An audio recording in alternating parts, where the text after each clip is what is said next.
મહાભારતના મહાબલી ભીમે માતા લક્ષ્મીની સામે કહી દીધું કે મારી જોડે લગ્ન કરો.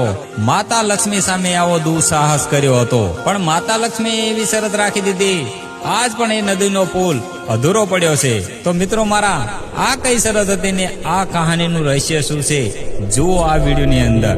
આ એ પવિત્ર સ્થળ છે જે માતા સતીનું ત્રિનેત્ર પડ્યું હતું, એટલે જ આ સ્થળને જાગૃત પવિત્ર સ્થળ કહેવામાં આવે છે.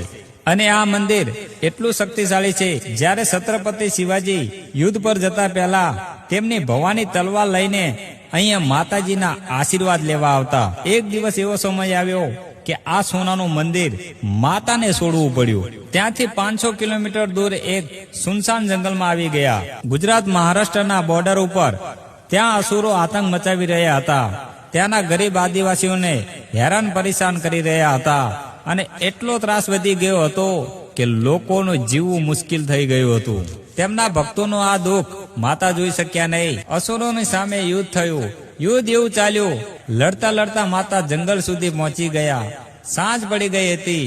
માતાએ વિચાર્યું કે આજની રાત આ પહાડ ઉપર જ રોકાઈ જવું, પણ માતાને અંદાજ નહોતો કે આ રાત શું થવાનું છે. એ જ સમયમાં એ જંગલમાં પાંડવો તેમનો વનવાસ પૂરો કરી રહ્યા હતા. ફરતા ફરતા મહાબલી ભીમ આ પહાડ ઉપર આવી ગયો. ત્યાં દેવી એક સાધારણ સુંદર કન્યાના રૂપમાં હતા.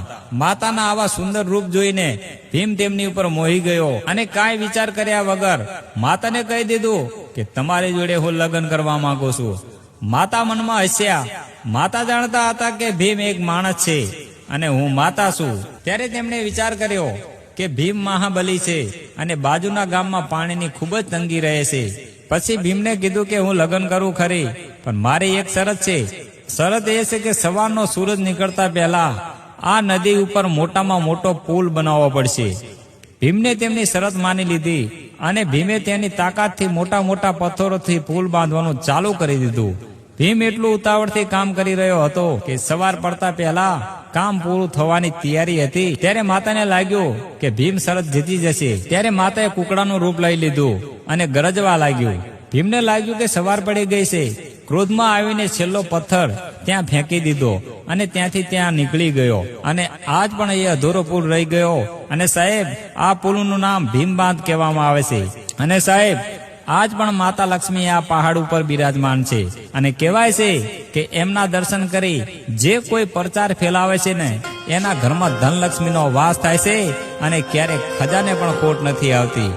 તો મારા ભાઈ, આ વિડીયોને એટલો ફેલાવો અને કમેન્ટમાં લખીને જજો, જય મા લક્ષ્મી માં.